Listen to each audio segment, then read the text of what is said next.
Hidup ini hanya ada 4 kejadian. Sebagai orang yang beriman, 1, kita akan berbuat baik karena bukan setan. Yang kedua, kita pasti akan melakukan kesalahan dan dosa karena bukan malaikat. Yang ketiga, kita pasti akan dapat limpahan karunia dari Allah setiap saat. Yang keempat, kita pasti akan diberikan cobaan oleh Allah.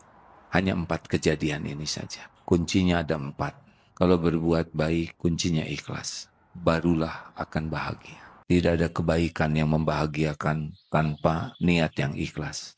Karena niat adalah alamat. Salah niat, salah alamat. Maka milikilah kunci jadi orang ikhlas, bahagia, amal diterima. Yang kedua, kalau kita tergelincir, kuncinya adalah segera tobat. Segera ingat Allah, segera minta ampun kepada Allah. Semakin cepat tobat, semakin dicintai Allah. Yang ketiga, kalau dapat nikmat, nikmat tidak ada kebaikan kecuali dengan kunci ketiga, syukur. Ketika Allah memberi nikmat, tidak ada apa-apanya kecuali kalau syukur. Syukurlah yang membuat seseorang bisa mendapatkan kebaikan. Diberi apapun, kalau tidak punya syukur, maka bisa jadi petaka sebagai orang yang kufur. Dan yang keempat, ketika waktunya kita diuji oleh Allah, diberi cobaan, kuncinya sabar. Jalan. Jika kalian merasakan pekerjaan tidak seimbang dengan gaji yang kalian terima, jangan khawatir, Allah pasti akan menggenapinya. Namun jika kalian bekerja seenaknya, datang siang, pulang awal, izin tanpa alasan, arogan karena jabatan, dan gaji yang diterima melebihi usaha kalian, ingatlah, Allah juga akan menggenapinya. Mungkin dengan mengambil kesehatan, keharmonisan keluarga, atau lainnya hingga semuanya seimbang. Tapi sebaliknya, ketika kalian bekerja keras, lembur tanpa hitungan, dengan beban pikiran yang melebihi gaji, Allah juga akan menggenapinya. Bisa dengan lancarnya usaha, kebahagiaan keluarga, anak-anak yang sehat dan cerdas, atau balasan terbaik lainnya. Percayalah, Allah Subhanahu wa Ta'ala Maha Adil. Dia tidak akan membiarkan kalian terzolimi. Semua akan mendapatkan balasan sesuai dengan porsinya masing-masing. Sekarang terserah kalian, mau mengambil berkah dari pekerjaan atau menerima penggenapan dari Allah dengan mengambil yang bukan hak kalian. Dompet kosong, perut lapar, dijauhi teman, dan disepelekan banyak orang. Itu semua pernah aku alami. Aku ingat betul rasanya, ketika sepertinya nggak ada yang peduli dan semua pintu seperti tertutup rapat. Saat itulah aku benar-benar merasakan betapa kerasnya hidup. Tapi dari situlah aku belajar. Belajar bagaimana bangkit tanpa uluran tangan. Belajar untuk tetap berjalan meski kaki rasanya berat. Dan belajar bahwa nggak semua orang akan ada di sampingmu saat kamu terjatuh. Justru dari rasa sakit itulah aku menemukan kekuatan. Kekuatan untuk terus maju. Untuk menghargai setiap langkah kecil yang kuambil. Meski orang lain mungkin gak akan pernah tahu betapa sulitnya. Sekarang, aku bisa melihat kembali masa-masa itu dan bersyukur. Karena semua yang dulu membuatku terpuruk, justru menjadi pelajaran paling berharga yang membentuk aku yang sekarang. Waktu kecil kita main terus sampai lupa makan. Maka setiap hari dimarahi orang tua. Terus sekolah S1, S2, S3, kemudian kerja cari makan terus sampai lupa main. Karena setiap hari dimarahi atasan.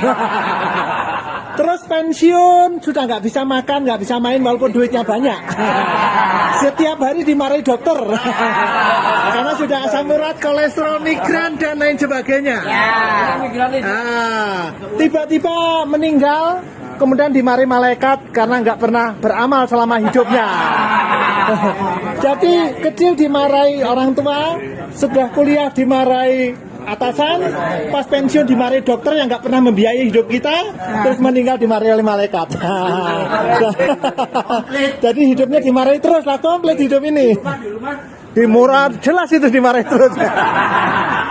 100 tahun yang akan datang, tahun 2125, kita semua sudah mati, terkubur di dalam tanah. Semuanya sudah tergantikan. Rumah yang kita bangun dengan susah payah akan ditempati oleh orang asing yang kita nggak kenal sama sekali.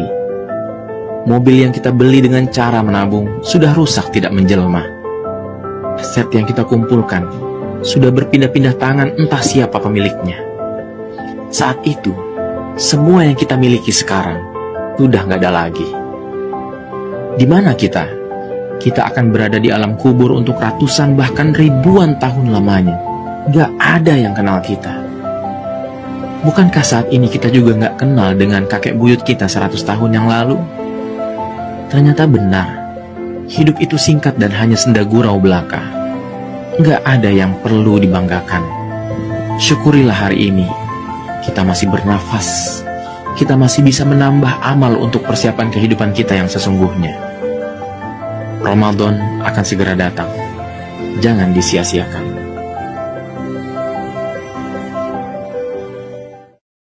Akhirnya aku paham.